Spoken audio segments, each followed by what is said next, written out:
naniniwala ho ba kayo na mali o may mali po doon sa paggamit ng kanyang confidential funds? Ako naniniwala ako na walang mali dahil nung siya po ay DepEd Secretary, siya po ang aming chairman ng National Youth Commission Advisory Council. So napag-uusapan po namin every month bilang siya po ang chairman ng National Youth Commission Advisory Council at ako naman ang chairman ng National Youth Commission kung paano pipigilan ang recruitment ng mga NPA sa hanay ng mga kabataan. Bakit po importante yon na meron siyang confidential fund noon? Ako po bilang NYC chairman noon, hinahandle ko lahat ng kabataan, mga SK, pati yung mga out of school youth. Ang aming chairman po, si DepEd Secretary Vice President Sara Duterte, syempre sa kanya yung mga nasa school, di ba? Mga elementary and high school. And masabi ko sa inyo, sa 50 years na malakas ang New People's Army, teroristang NPA sa ating bansa, imposibleng walang kaugnayan yung mga guro, di ba? Paano naman nangyari na yung milyon-milyong mga kabataang Pilipino sa mga paaralan, na-recruit nang wala man lang kaugnayan sa guro? Alam natin, merong mga guro na nagbibigay ng grado kapag sumama ka sa rally, merong mga guro na nagbibigay ng dagdag na grado pag ikaw nag-volunteer sa activity ng mga makakaliwa. And alam natin na merong kinatawan ang mga guro sa Kongreso, makakaliwang guro, na siya na mismo ay na-convict sa pagdadala ng mga kabataan sa bundok ng hating gabi, di ba? Si Franz Castro ng ACT Teacher. So kung ang ACT Teachers Party List ay nakakakuha ng mga 300,000 na boto, sigurado naman na meron siguradong libo rin doon na miyembro niya sa ACT Teachers Party List, ang teacher na makakaliwa na nagre-recruit rin sa ating mga kabataan kasama ni Franz Castro, di ba? Kaya napag-uusapan namin noon ni DepEd Secretary Vice President Sara Duterte na talagang nakakatulong sa kanya yung confidential fund kasi ganito po yan. Pag yung mga kasamahan mong guro, gusto ko ang i-report dahil ikaw yung guro na nagre-recruit sa hanay ng mga kabataan at tayo naman concerned sa mga kabataan, pati yung mga gurong iba, syempre hindi mo pwede ilagay yung pangalan ng guro na yon kung sino mang nag-report, di ba? Kasi babalikan siya ng teroristang NPA. Kaya nagkakaroon rin ng pabuya and yung mga aliases ang ginagamit talaga. So dyan po napunta ang confidential fund ni DepEd Secretary Vice President Sara Duterte. At panghuli, bago ko po makalimutan, kahit hindi po siya DepEd Secretary, bilang Vice President ng Pilipinas, siya po ang co-chairman ng NTF-ELCAC nung panahon na ito, National Task Force to End the Local Communist Armed Conflict. Ibig sabihin, siya po ay talagang namumuno sa bansa laban sa teroristang NPA. Kaya kailangan po yung ganyang confidential fund. Meron nga po mga ehensya, kahit yung Office of the President, merong 4 billion a year na confidential fund. Hindi naman natin alam kung anong advokasya ng ibang ahensya at ibang opisina, di ba? Hindi nga natin alam kung paano nila ginamit ang kanilang confidential fund. Pero alam natin, meron tayong Vice President Sara Duterte, co-chairperson ng NTF-ELCAC, at head ng National Advisory Council ng National Youth Commission na talagang lumalaban rin kasama natin, kasama ng SMNI, laban sa recruitment ng NPA sa hanay ng mga kabataan. Alam natin yan ang advokasya ni Vice President Sara Duterte. Kahit nung mayor pa siya, kahit ng ama niya, nung mayor pa sila, ginagamit nila ang kanilang confidential fund laban sa NPA, laban sa mga kriminal at terorista. Yung iba, hindi natin alam kung saan nila ginagamit. Basta, ang sigurado tayo, meron tayong isang national leader na ginagamit ang kanyang confidential fund laban sa NPA. Opo. At doon nga sa impeachment trial, lumabas na hindi po minadali. Ayon po doon sa testigo itong isang disbursing officer po nga si Gina Acosta, dumaan sa regular na proseso yung paglalabas nga ng pondo ng Vice President dito nga sa paggamit ng confidential funds chairman.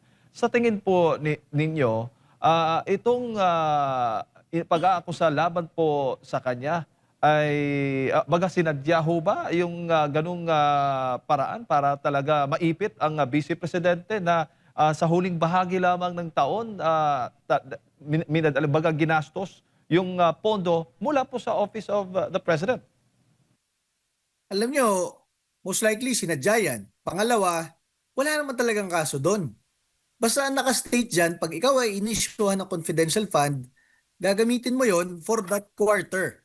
Wala naman sinabi kung, di ba natanong na yan dati, yan ho ba for 60 days, for 90 days, 60 days, 30 days, 11 days, wala naman pong problema kahit ilang days yan. Basta that is allotted for that quarter. Kaya hindi po issue talaga yun eh. Hindi rin issue yung aliases. Yan ang madaming ginagamit na sa balita. Bakit daw gumamit ng alias? Wala rin issue dyan. Kasi alias naman talaga ang ginagamit dyan. Opo. And kahit yung confidential fund nga na ibang opisina, hindi naman binubusisi. Ito na nga kay Vice President Sara Duterte, pinaka nabusisi. Pero alam natin nagamit sa kanyang advokasya laban sa NPA at nagamit ng ayos.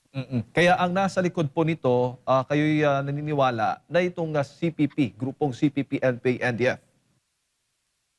Yes, talagang yan alam natin yan. Kasi sa panahon ng kanyang ama, 89 yung guerrilla fronts ng NPA. Biglang pag-alis nila ng kanyang ama, pipito na lang. Isipin nyo, sino nakagawa nun? Sa tagal na panahon ng teroristang NPA sa ating bansa, nakailang commander-in-chief at presidente na, sino nakadurog ng ganon? 'Di ba?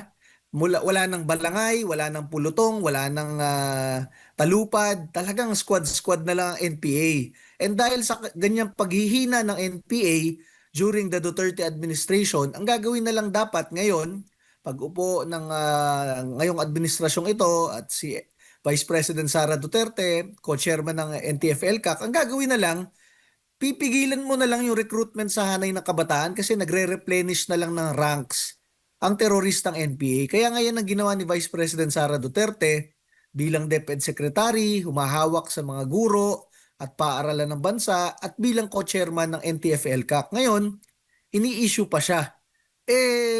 Buti nga siya may advokasya eh. Buti nga siya may initiative bilang national leader, pigilan itong teroristang NPA. Yung iba wala namang initiative, walang advokasya, walang pakialam kung nagre-recruit ang mga teroristang NPA sa Kongreso at sa mga paaralan. 'Di ba? Buti nga nagkaroon tayo ng Vice President Sara Duterte na ganyan ang initiative. Opo. May kaugnayan na ba o may ugnayan na bang nangyayari pag-uusap ang grupong makakaliwang grupo dito sa Presidente Bongbong Marcos Jr. at ito yung mga bahagi lamang ng kanilang mga plano laban sa Vice Presidente, Chairman? Yan, hindi natin alam kasi hindi natin nakikita ang kanilang mga pag-uusap. Pero magtataka kayo, sinong taga-file ng impeachment sa Kongreso? Ito rin mga makakaliwang grupo, di ba? And hindi katulad ng panahon ni Pangulong Rodrigo Duterte na talagang hardliner laban sa mga makakaliwa at todo suporta sa ating mga pulis at sundalo laban dito sa mga makakaliwa. Maririnig mo ba ngayon ang administrasyon na bumabanat dito sa mga makakaliwang grupo? Hindi naman. 'Di ba?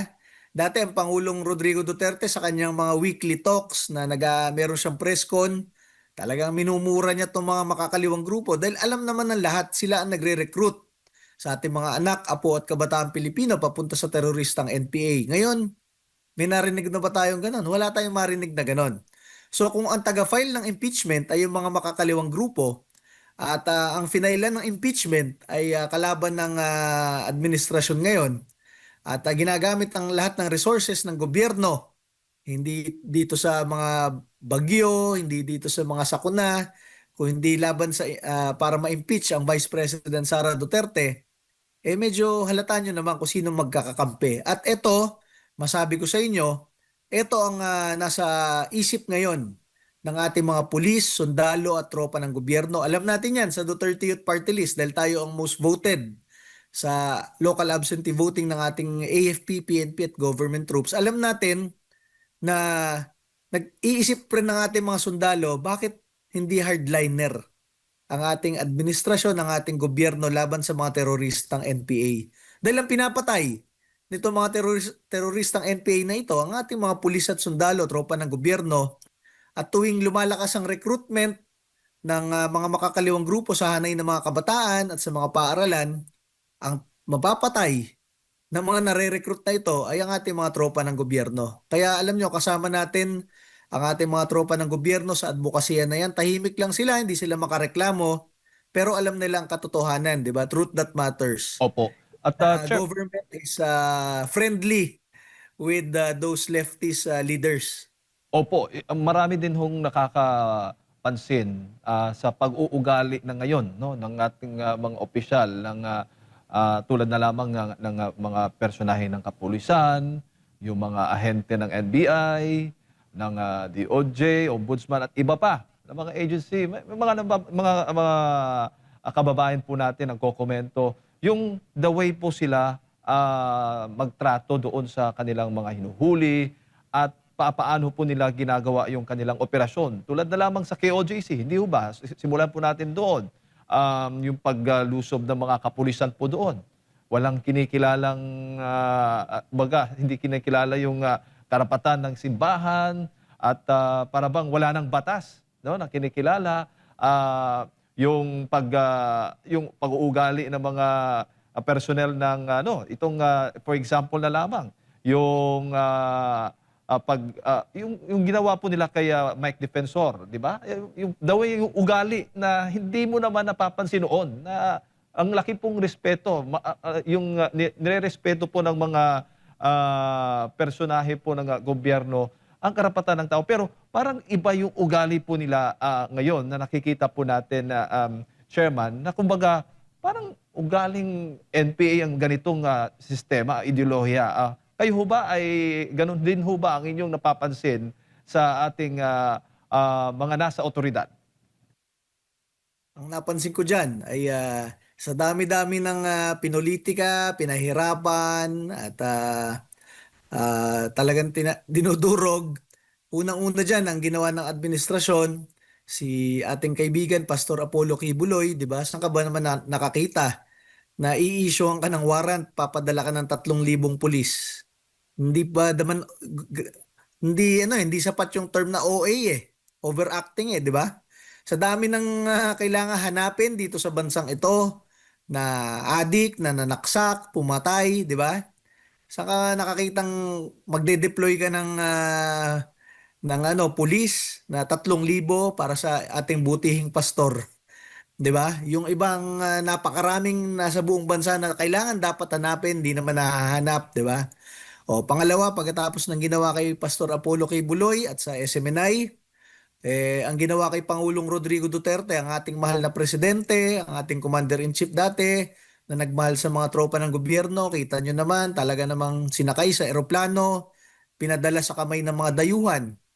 Ang pangatlong biniktima dyan, tayo, ang inyong Duterte Youth Party List, tayo ang number 1 na ibinoto ng lahat ng OFWs sa buong mundo, sa lahat ng bansa buong mundo. Tayo ang number 1 na ibinoto ng ating mga pulis, sundalo at tropa ng gobyerno sa local absentee voting at ng lampas 2 milyong Pilipino.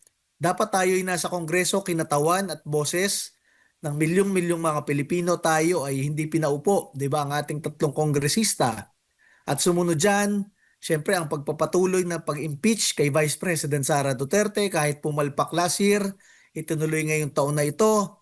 At ngayon, alam nyo, masabi ko, bakit natin ginagastusan ang ganyang impeachment? Nandyan ang milyong-milyong Pilipino naghihirap sa baha, naghihirap sa ulan, naghihirap sa sakuna ngayon. Parang wala tayong pakialam. Ang inuuna natin paano gastusan na matanggal si Vice President Sara Duterte. Pero sa lahat ng pangyayaring yan, nakita ninyo na bumagsak ng bumagsak ang ratings ng administrasyong ito at tumaas ng tumaas ang ratings ng ating pinapahirapang Vice President Sara Duterte. Dahil yan, alam ng taong bayan kung sino talaga ang tunay na leader pambansa na nagmamahal, na merong tapang at malasakit para sa kanila. Siyempre ang ating susunod na Pangulo, Sara Duterte. Kaya kahit anong gawin nilang pagpapahirap sa ating lahat ngayon, alam natin na sa dulo, ang milyong-milyong mga Pilipino ay nagmamahal sa atin, sumusuporta sa atin, at iluluklok ang ating susunod na Pangulo, Sara Duterte. Opo. Kaya yung pattern na yan, Chairman, nakikita po natin malaking patunay na ang nasa likod dito, sa tingin mo, ang CPP, NP, NDF talaga. Dahil yung pattern nila ng pananakot, yung impluensya na na-instill baga sa mga, parang nasa mga otoridad na natin, para bang Ano na bang nangyayari sa mga, pulis? Para bang, ugaling NPA na daw? Mga gano'ng mga komento, obserbasyon lang, opinyon ng ating, mga kababayan. Ano pong masasabi po niyo doon? Yes, kumbaga sa political side kasi, ang ating pulis at sundalo kasi, sunod lang ng sunod yan. Pero itong mga makakaliwang grupo, meron ng armed elements, meron pang political elements, di ba? Nakakapag-hasik sila ng terorismo sa kanayunan at dito sa Kongreso nakakapagsalita sila. Kaya talagang namomonopolize nila yung direction. Sila yung operator ng administrasyon kung paano ang gagawin, 'di ba? Paano magpapalakas sa Kongreso, paano ipagpapatuloy ang pagpatay ng pulis at sundalo, paano yung nag-i-initiative ka para sa administrasyon para makakuha ka pa ng pondo. So, ang ating mga pulis at sundalo, marami tayong nakakausap diyan araw-araw. Talagang sila ay sumasakit yung kanilang kalooban, bakit ganito na ang ating bansa. At alam natin, kita naman natin sa boto nila last year na kahit tayo ang nag-file ng impeachment laban sa Pangulo, tayo pa rin ang number one na ibinoto nilang party list sa buong Pilipinas. Ibig sabihin, kahit na ganyan ang ating mga pulis at sundalo, alam nila ang katotohanan, alam nila kung sino susuportahan at nag-aantay lamang sila ng panahon dahil kailangan sumunod sa duly constituted authorities. Pero ang kanilang puso, alam natin na kay Pangulong Rodrigo Duterte, na kay Vice President Sara Duterte, at nasa ating mga kaalyado sa gobyerno, nasa Duterte Youth Party List at syempre supportive sa SMNI channel po natin. Opo, opo. Chairman, bago ko lang ipasa kay partner Admar, marami din sa mga nagtatanong nating mga kababayan dito, sa tingin ho ninyo, ang teroristang grupong CPP, NP, NDF ay unti-unti nang namamahala sa ating bansa ngayon. Baga, kontrolado na ba nila itong ating pamahalaan sa ngayon? Kumbaga, sabi pa nga dito sa mga komento, para nang na-hostage na ba ang ating pamahalaan na hindi makagalaw at hinahayaan na lamang na mag-bend the law, mag-break the law ang ilan nga sa mga ahensya, ang mga opisyal ng gobyerno. Alam nyo, yan ang direksyon ng kanilang impluensya. Dahil masabi ko sa inyo, for 50 years, ganyan ang kanilang ginagawa. Maimpluwensya sila sa mga kanayunan, di ba? Tinatakot nila yung mga negosyante, kung hindi susunugin ang inyong cell site, ang inyong truck, ang inyong negosyo. Ganun na rin sila sa Kongreso. Pag ikaw hindi umayon sa kanila, talaga naman babanatan ka nila, raralihan ka pa nila. Ganyan ang kanilang advokasya, ang kanilang sistema. Pero pag upo ng Pangulong Rodrigo Duterte, nakakita sila ng strongman na hardliner na lumalaban sa kanila at inutusan ni Pangulong Duterte ang NTF-ELCAC, tinayo niya ang NTF-ELCAC at inutusan niya ang AFP at PNP durugin ang teroristang NPA. Kaya nga po, pag upo ni Pangulong Duterte, 6 ang kinatawan ng mga makakaliwa sa Kongreso. Pag midterm ni Pangulong Duterte, naging 3 na lamang. Dapat nga ngayong 2025, isa o dadalawa na lamang yan. Actually, dalawa na lamang yan eh. Kaya lang nung tinanggal nila yung hardliner laban sa mga makakaliwang grupo sa Kongreso, tayo, Duterte Youth Party List, nawala na tayo, hindi tayo makadebate sa kanila, nawalan tayo ng opisina, nawalan tayo ng mga tauhan sa Kongreso, nakuha pa nila yung isang seat natin, nakaupo pa yung Gabriela. 'Di ba? Alam niyo, masabi ko sa inyo, kung tunay silang advocate para sa mga kabataan at kababaihan, bakit last year merong ginahasa na member ng Kabataan Party List na kababaihan dyan sa may UP Diliman? Humihingi ng tulong yung member ng Kabataan Party List dahil ginahasa siya 3 beses ng kanilang mga kagrupo sa Kabataan Party List. 3 beses ginahasa ha. Hindi man lang nagsalita yung kinatawan ng Kabataan Party List para ipagtanggol siya. Hindi man lang nagsalita si Sara Elago na kinatawan ng Gabriela para sa kababaihan na dati rin kinatawan ng kabataan at nanahimik sila. Kahit yung sa ACT teacher na kayo ay kinatawan ng mga guro at ito naman ay scholar ng bayan sa UP Diliman, hindi rin nagsalita. So saan kayo nakakita na mismong miyembro nyo ginahasa ng mga kapwa nyo miyembro 3 beses, kababaihan, kabataan siya, at scholar ng bayan, hindi kayo nagsalita. So, ibig sabihin, pinipili nyo lang kung sinong ipagtatanggol ninyo. And kung ganyan ang kanilang sistema, paano pa natin maaasahan na ang kanilang mga ginagawa sa Kongreso ay tunay na ang tawag ay makabayan, di ba? Ito ay sumusuporta lamang sa mga teroristang NPA at sa recruitment nila sa mga kabataan papunta sa hanay ng mga makakaliwa.